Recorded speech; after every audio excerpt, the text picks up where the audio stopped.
Hello guys, ayan, ngayong araw magluluto tayo ng adobong atay. Familiar na kayo dyan? So, pinakuluan ko na nga pala ito, no? Para alam mo na mawala yung kanyang lansa. So, ngayon, mag-init na tayo ng mantika sa kawali. Umpisa na natin to agad at madali lang ito. Sa kawali, maglagay na tayo ng mantika guys. Ayan, umpisa na natin yan. So, medyo mainit na ang ating mantika. Lalagyan na natin itong ating sibuyas. So, medyo napahinto tayo dahil natalsikan ako guys. Ayan. Halo-haloin na.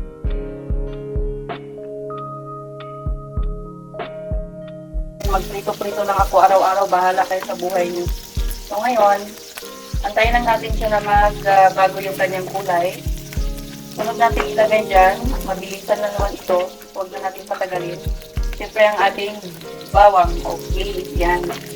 Hindi mo naman kailangan na lutong-lutong yan para isusunod yung next ingredient. So, sunod natin ilagay dyan guys. Wala nang iba kundi ang ating tomato. Ayan. Kasi mabilis ang luto nga lang ito. Ayan. Luto-luto lang tayo for today's video.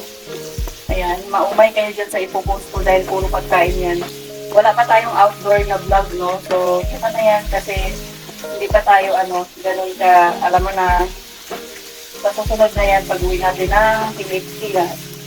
Okay, antay lang muna natin na maluto ng kaunti.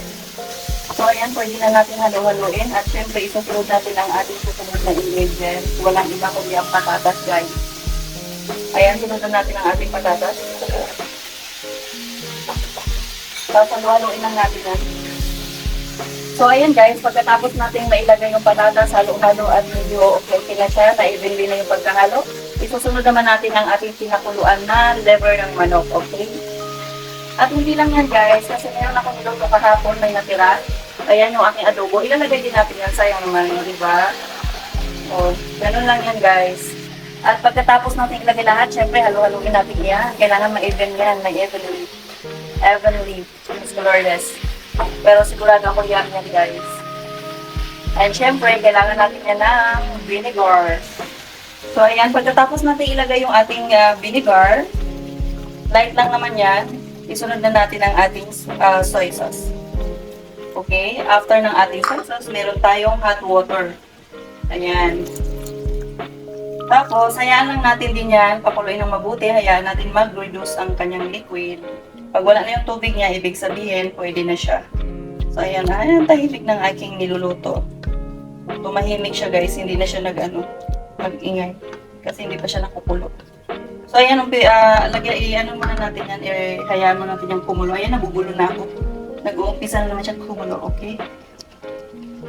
Lagyan nga pala natin ng salt guys, bago natin makalimutan. Pero konti lang kasi meron siyang soy sauce.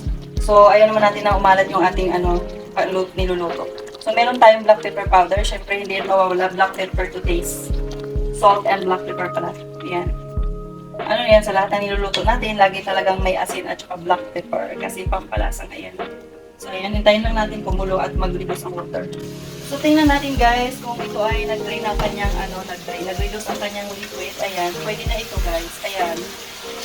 Pwede na natin lagyan ng twist ang ating last ingredient.